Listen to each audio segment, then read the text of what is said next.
when people are divorcing, I have found that it's also a good time to introduce a parent coach, because some of the work about what makes someone happy or unhappy or upset or calm has already been done mentally. Maybe they haven't like really verbally processed it, but the emotions are very much available.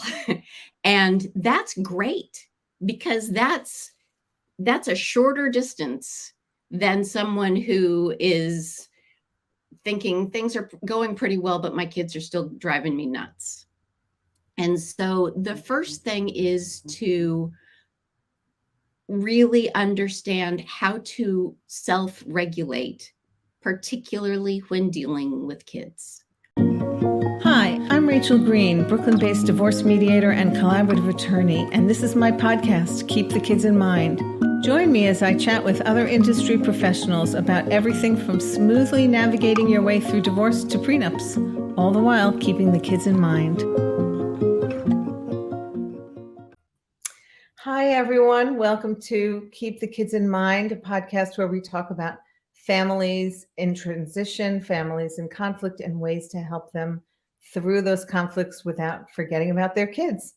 I'm very pleased to welcome Katherine Tasheff today as our guest. She's a parenting coach and has not only walked the walk, but not only talked the talk, but walked the walk. I've known Katherine for about 20 years at this point, and it's my pleasure to welcome her as a guest and learn more about what she's doing now. Welcome, Katherine. Thank you so much, Rachel. It's great to see you and to reconnect in this platform. It's a lot of fun for me. Thanks. Great. So why don't you tell us, me and the audience, what you do as a parenting coach and what has called you to this work, how you started doing it. Tell us your journey.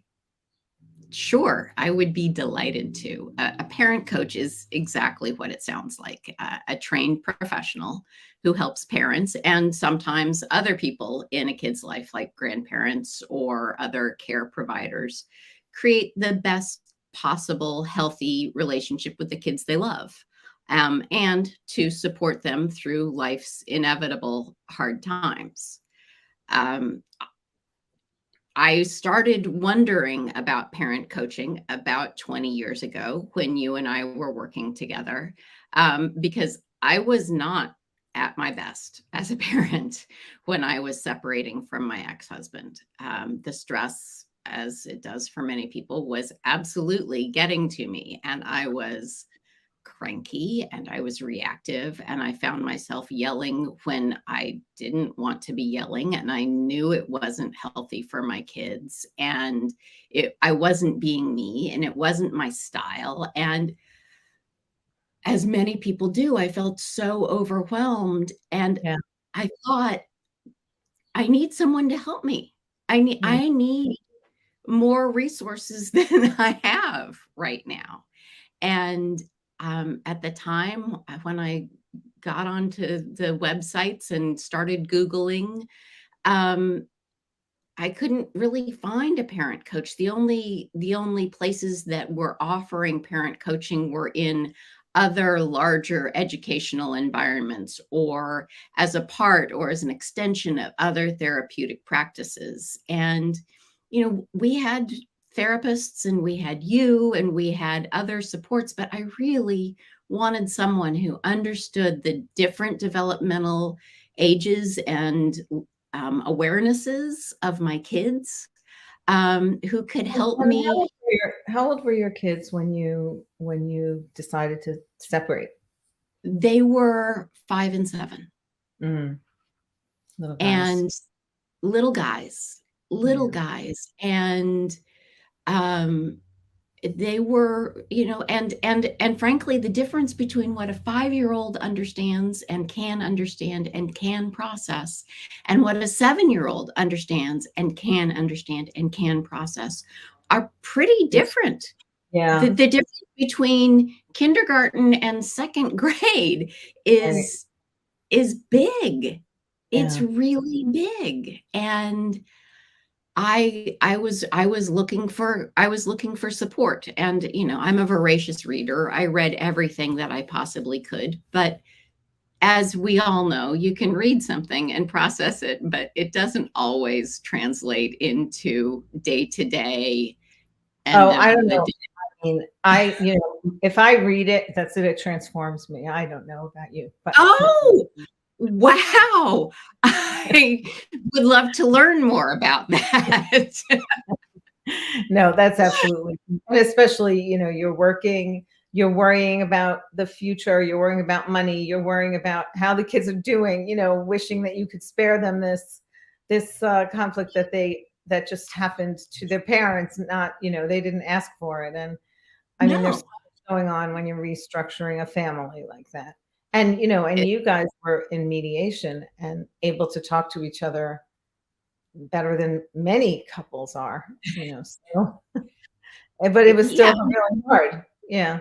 Right. I mean, divorce is hard, as we all know. It's a trauma. It's one of the largest traumas anyone can go through. Right. And even when it goes as well as possible, it's still traumatic. Yeah. And Yeah. um, I really wanted that extra help, and I kept that in the back of my mind. Like that was a real aha moment, that, as they say, for me, in that I needed something, and in Brooklyn, New York, where you can find and access nearly anything at any time, I couldn't find that resource that I was really looking for, and that stayed with me. I've gone on to a really fantastic and fulfilling career as a product management and product owner expert for websites. I've worked at uh, lots and lots and lots of different websites, and that's been a really great career. But I always kept it in the back of my mind, like, the only thing I ever knew I wanted to be when I was a kid growing up was a mom. Mm. That was visceral to me. I knew for sure that that's what I wanted. The rest of it was kind of fuzzy. I didn't really know. And certainly when I was growing up, you couldn't say, "So what do you want to do when you grow up, little girl?" "Oh, I want to run websites." Like that, that wasn't even a thing. It didn't even exist. But Yeah. mom was very clear to me. Yeah. And so having my kids was a fulfillment of a dream, and something that all parents take that responsibility seriously, we hope. Right. But it really felt so much like a part of my identity, that I kept this idea that I could bring that devotion to reading everything I could get my hands on, and love for supporting kids into another aspect of my life. And Mhm. the short version of the story is, I Googled again a couple of different times throughout my life, but last summer I was watching the horrible, heartbreaking news that was going on in Ukraine. And for whatever reason, all the little neurons in my head connected in different ways. And it reminded me that that was something that I wanted to do. And happily for me now, there are parent coaching Right. certifications. Yeah. Wow. And So how that's and I changed. that's me. That's Yeah. me. I'm on it. Right. Um, and it's been a wonderful, wonderful experience for me, not only to have a legitimate excuse to read all of those things that I want to read anyway, um, but to connect to other people who feel the way that I do about supporting parents, and understanding that it is hard. Parenting in the best of times is really hard and really demanding and really exhausting. And getting someone who can help you, it just seems to make sense to me. Yeah. And I've met wonderful people as my clients, who have really found ways to change the patterns that they're aware of that make them unhappy with their parenting. So it's been a terrific journey for me. Oh, that's wonderful. So Yeah, you're working with families that are divorcing, but also families that are not having other challenges. Yeah. exactly.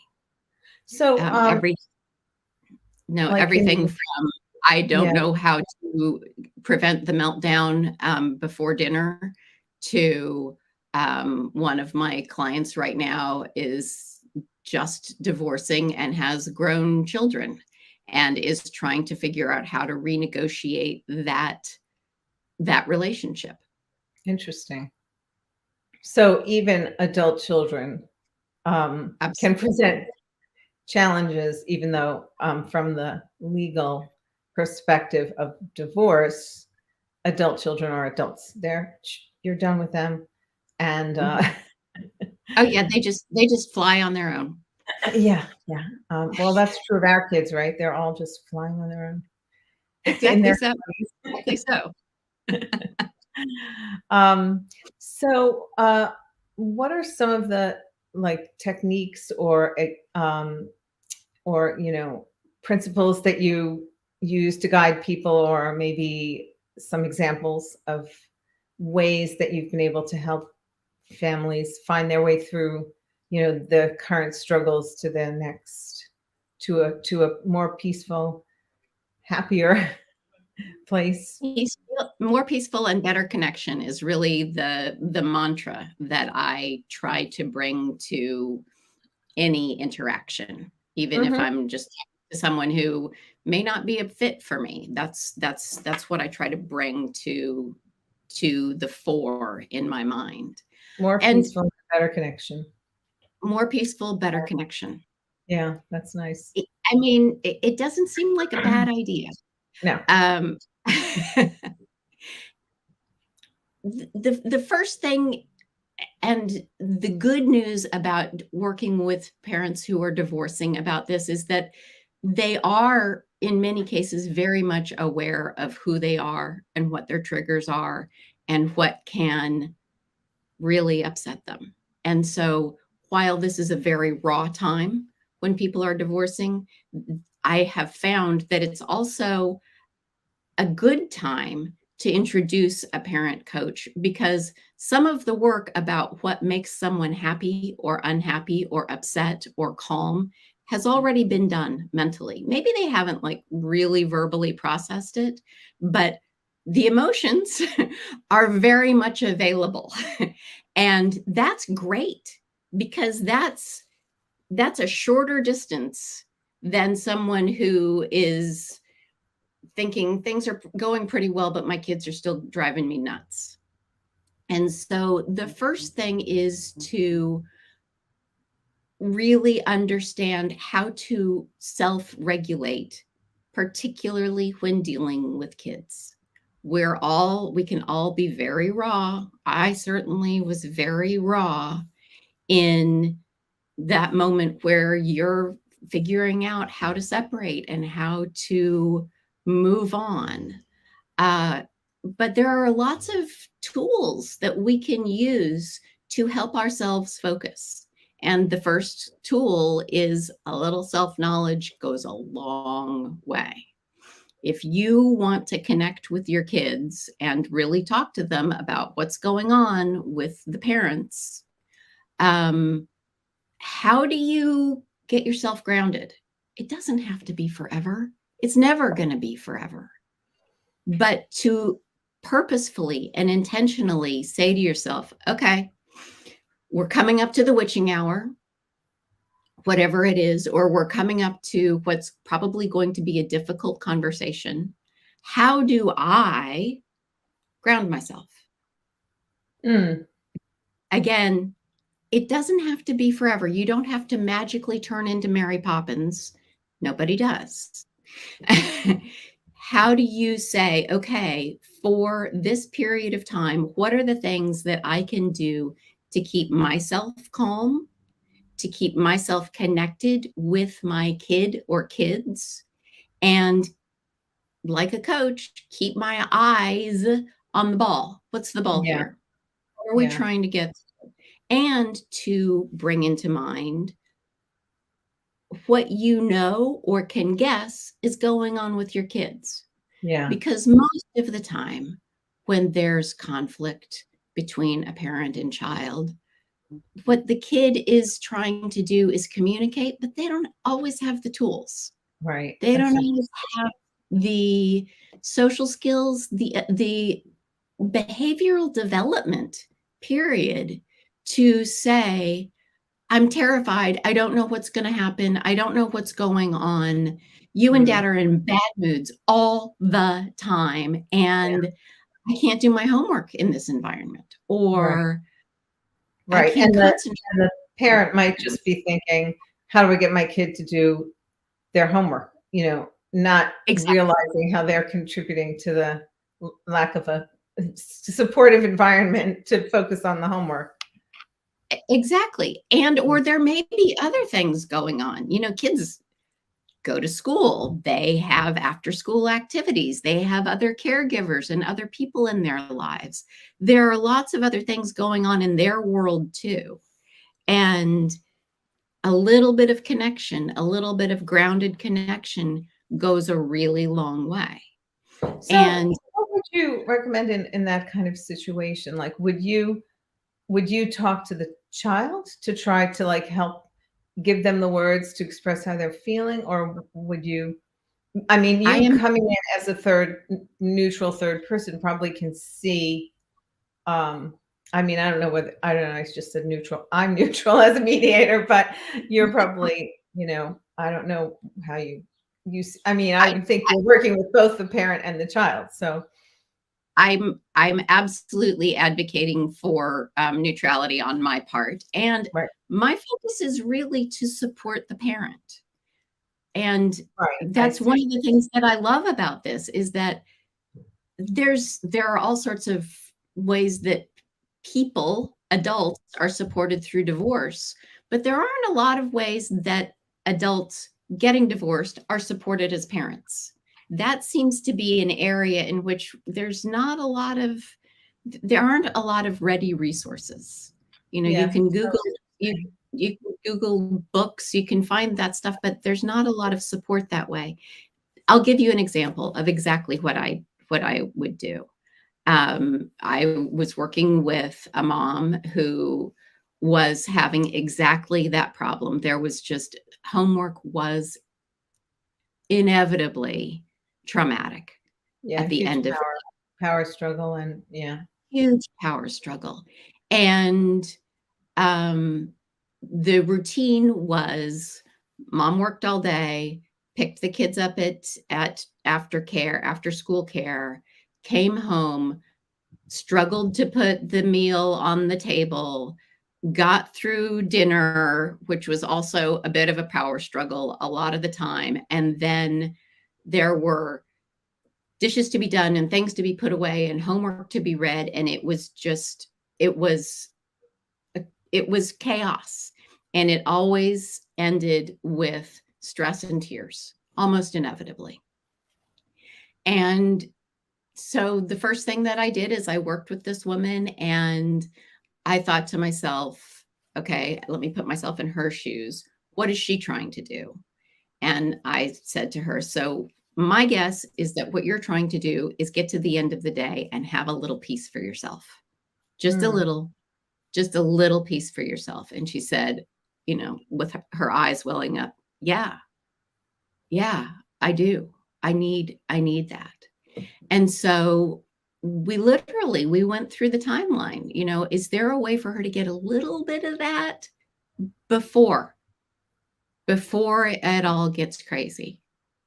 And she came up with this idea, and this is what I love about parent coaching. It's all their work. I'm just helping them figure out the logistics.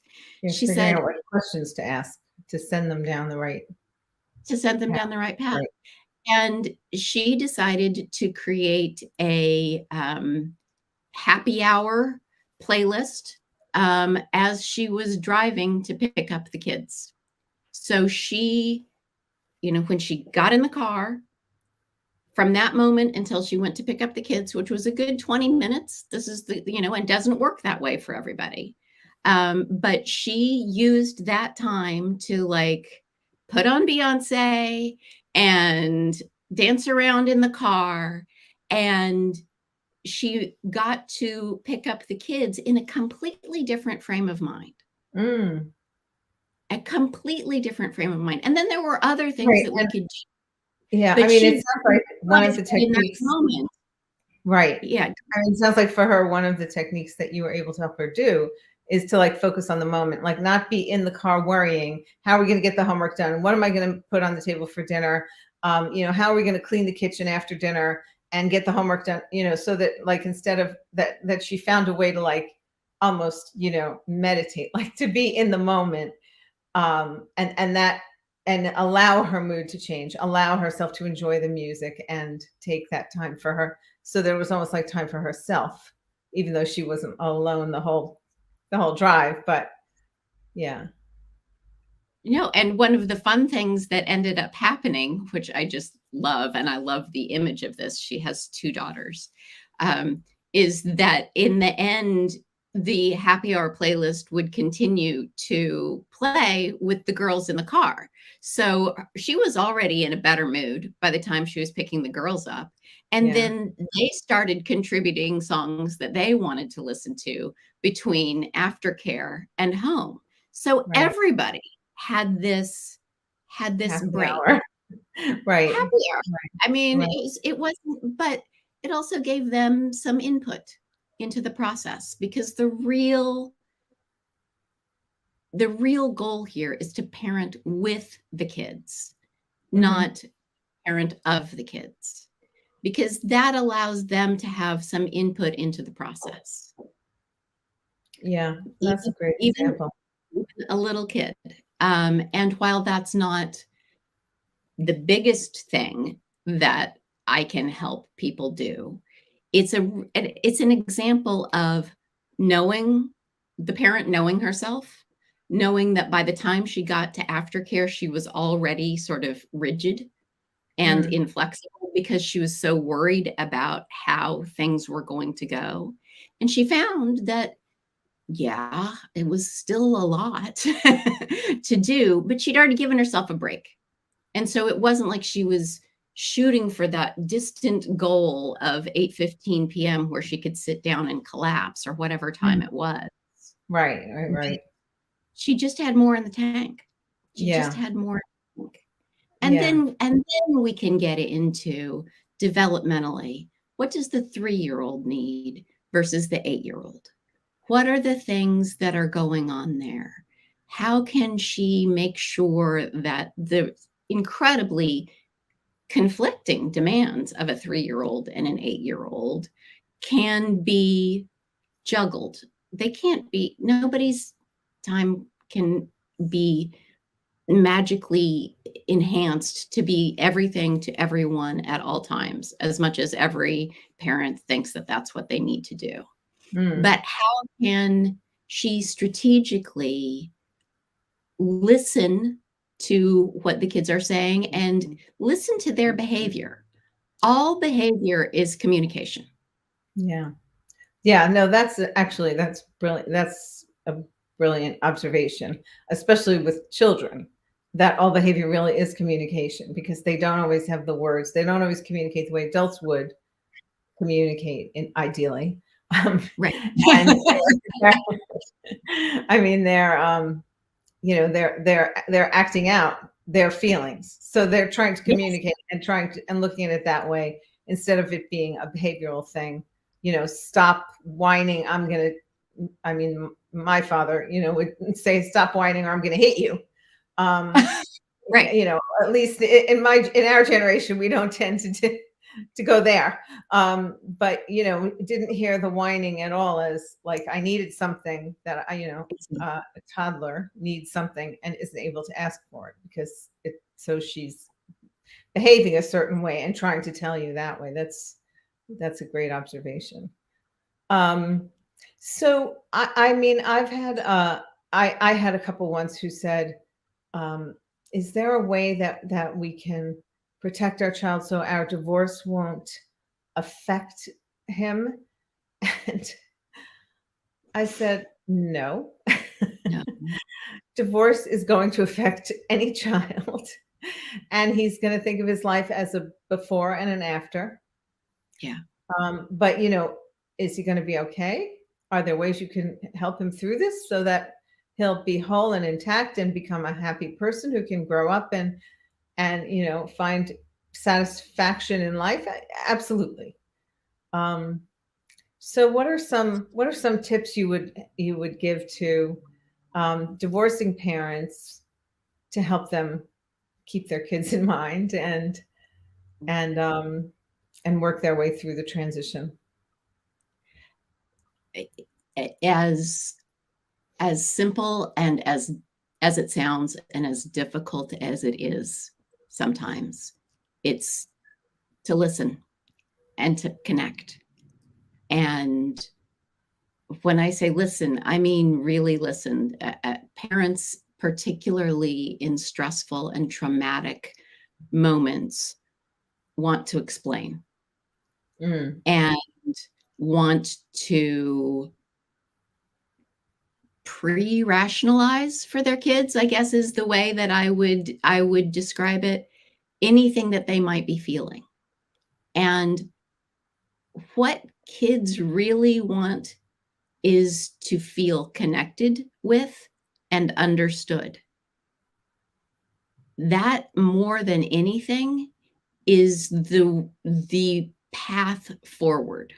There are going to be hiccups. There are going to be problems. There are going to be problems in everyone's life that don't even have anything to do with the divorce. And to be able to listen to your kid, to set aside time on a regular basis. Like, everybody's life is crazy, but just find time to really connect with the kid and have the kid say, this is what I want to do. Sometimes playing with the trains and not talking about everything that's going on is what the kid needs.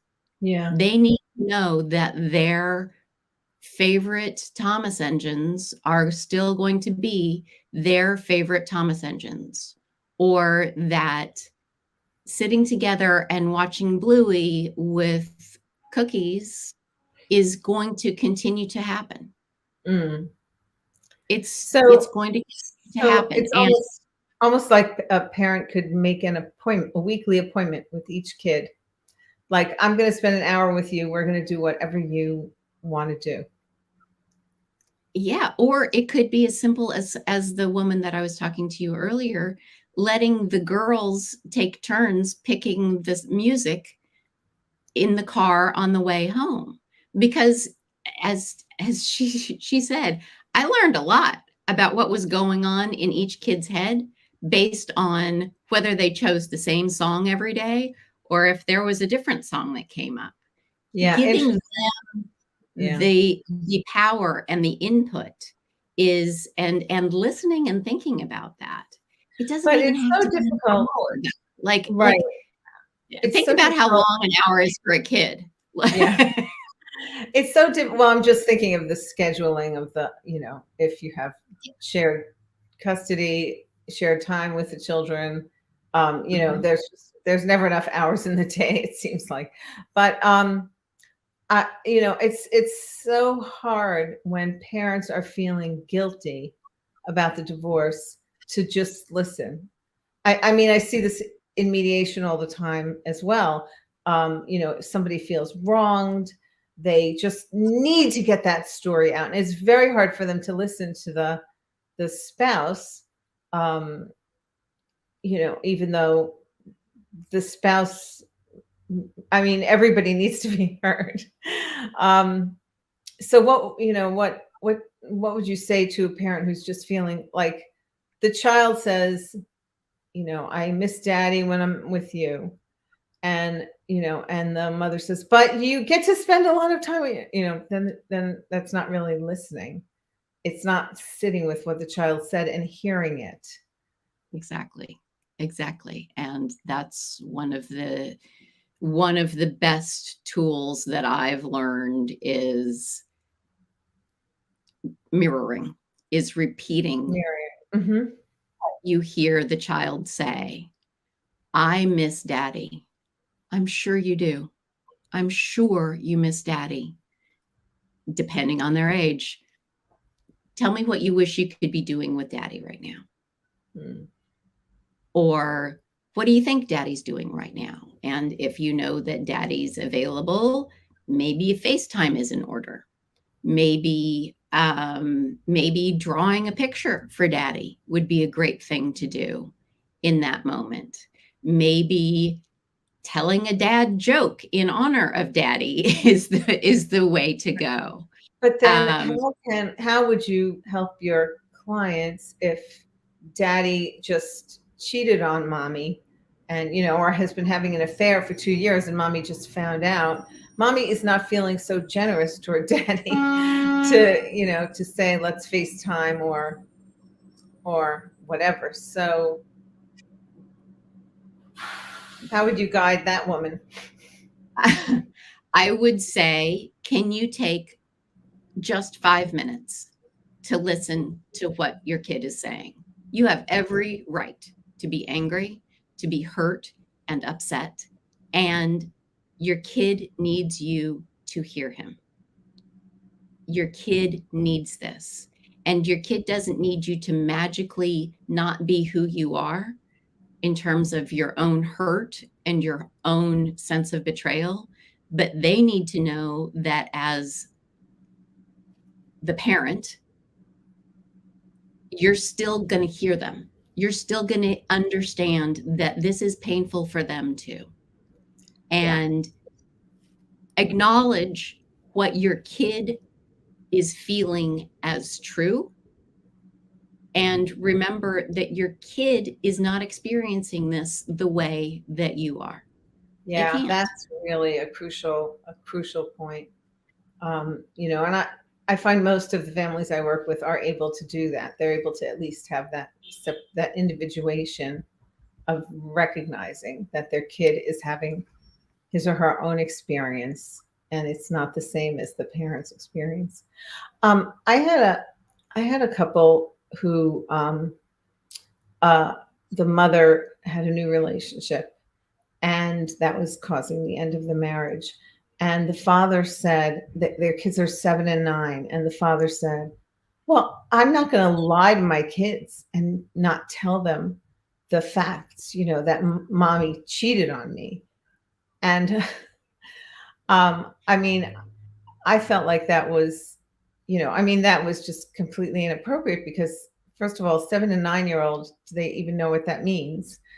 And second of all, it's the father's need to express his hurt that he's putting front and center, not the children's needs. So I'm just wondering how you would work with, that kind of situation. Well, I mean, what I'm not is a therapist. I'm a parent coach. And I would say I can help you find ways to talk authentically to your kids without adding to the harm that they are experiencing. And I highly recommend that you talk to another professional who can help you work through your legitimate anger. You have every reason to be angry. Right. His kids aren't there to help him through his hurt. No, they are not your therapist. And I hope you don't want to make things harder or worse for them when things are already difficult. Yeah. And I can help you find ways to connect with them so that your relationship as their father maintains a strong and calm and connected bond. Yeah. Yeah. Wow, that's great. So, do you meet with people in their homes, or do they come to your office, or it varies? In the park, or walk with the child and the parent? It really does vary because, no two kids are the same. No two siblings are the same. No two cousins are the same. No two families, as I'm sure you know, are the same. And if the kids are really, really small, it's really more working just with the parents. If they're, it depends on schedules and timing. I've done, coffee shop consultations, which are suboptimal in terms of privacy, Right. but also I find really good because it forces people to really distill, because there isn't the privacy, what it is they want to say. So sometimes a coffee shop conversation is great. And sometimes, we need a box of tissues and some quiet in an office, and that's okay. That's okay Yeah. too. It really depends. And it's Yeah. also, one of my clients is in Houston, Texas right now. We can't be in the same room, Right. but we can connect via Zoom and create a safe space to talk about what needs to be talked about and to come up with ideas that we can then iterate on. Maybe it's not the best idea, the first one that is put forward, but we can refine them. Right. Right. And they can try something out and say, this is what Yeah, happened. And yeah. And then you can help them figure out what that meant and what the next step should be. Yeah. right. Yeah, we can come back. There are often questions that I ask parents to prepare, to study and think about before a session so that we can get to a better point faster. And one of the other skills that I teach parents is how to apologize, how to Mm, repair, how to say, I'm so sorry I yelled at you yesterday. I'm so sorry. You were trying to tell me something and I wasn't hearing it, and we both got upset, and and I'm really sorry. And yeah. That was I another I thing want that you to understand. right. That wasn't absent from my childhood, but I tried to do that with my kids. And it's amazing the power of an apology. I mean, it's so meaningful, I think, for the child to say, oh, I wasn't imagining, it's like you feel gaslighting if your parent doesn't apologize. They just go on like nothing happened and they lost their temper and screamed at you. And you're like, am I overreacting that upset me so much? Like, why aren't they? It's as if it never happened. And, I think that's so powerful if you can instead acknowledge your child's feelings, that they're an autonomous person, even though they're your and child. model and model that behavior. Model Right. that behavior for accountability and resiliency, because Yeah. isn't that what we all want anyway? Right. And everybody makes mistakes. Oh, yeah. So, how, how, what like duration of time would a typical um, parenting coach relationship, like, I'm not asking this question well, but I'm asking, like, do you work with people for a few months, a few weeks, a few years? Does it vary? Of course, it varies. I mean, some people really, I find 6 weeks, 6 weekly sessions seems to be the minimum, Uh-huh. that we need to both focus on the parent and figure out how to listen to the kids. Yeah, I see. There's there, Like 6 weeks it's to figure out, it's a right, what's really. 6 Mhm. weeks seems to be the minimum. One of my clients just keeps saying, "Can we keep going?" And I say, "As long as this is beneficial to you, sure." Mhm. And sometimes we have to pause. Sometimes there's there are other things Of going course, on, yeah, right. and Trips, work, yeah, right, yeah, vacations. right, June, as every parent, particularly in New York City's least favorite month, it's right, just full of days when you can't get childcare and you have to work and everything goes right, awry. right, Um, because schools all start, like, having all these teacher prep days and yeah. exactly, exactly. Yeah. So I guess you just the schedule adjusts as needed. The schedule adjusts as needed. I mean, particularly with couples who are divorcing, my flexibility, I think, is the most important thing that I can provide them, because I don't want to add to what is already an incredibly stressful time. Yeah. That's not going to help anybody. No. So, Right. we just keep, sometimes I'll say, okay, if you could at least email me the answers to the questions. And when you get a moment, I don't care, 2 a.m., that's fine. You're probably not sleeping anyway. So that's okay. And then when we can schedule it, I will have already put some thought into how we can frame this week's conversation. Yeah. Yeah. So, how was the communication between you and your ex as your kids grew up? Did you come to a point that you felt was good? Oh, yeah. I mean, as we were going through the separation and divorce, things were tough. And there were times when we were really frustrated, because that's why we got divorced. But now, I mean, nearly 20 years later, but I would say for the majority of that time, it's far more than civil. And we are now at the point where we can share funny things with each other via text when they happen. Oh, And that's um, my ex, I don't think I'm telling anything out of school here, um, doesn't really like it when people go around barefoot. And as you may know, there was a story in the Times several months ago about yeah, I a saw man it. who took off his shoes and Right, never put them back on again. And right. so I copied that link and sent it to my ex-husband. And I said, I hope I'm the first of many people who send this to you today. And we had a good laugh about that. So that's an example of So you where. were able to go to the high school graduations, the college Oh, graduations. That was not oh, not a problem. no, Good no. work, And Catherine.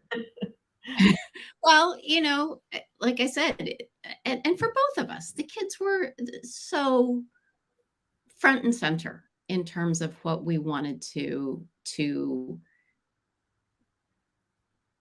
Right. I care mean, of. you were restructuring your relationship, but you both were committed to being great parents to the kids. We absolutely were, and we were very There was lucky. no We had a after school care provider who was able to be at both houses. We were able to be flexible with each other for work or family or other issues. We ended up adjusting our plan when we realized that it was really just easier for the kids to come to the different house after school on Monday, rather than adding the chaos of Sunday night moving homes. Mm, Um, we did keep an open line of communication. It wasn't perfect. It really wasn't. But no relationship is. no, So nothing in life is.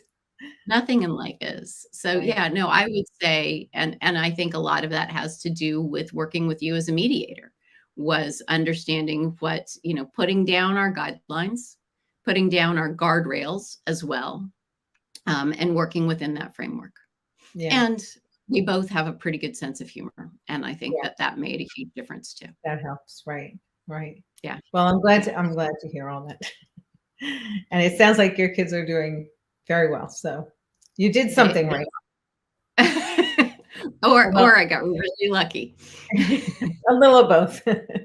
Well, it's been a pleasure to talk to you. Thank you so much for coming on the podcast. And Thank you. I mean, it's wonderful work that you're doing. And I certainly will keep your contact information, which is in our show notes below. I will keep it front and center to refer to my clients who are having struggles with helping their children through their transitions. So It's thanks a lot, Catherine. Thank Take you. I really appreciate it. Thanks, Rachel.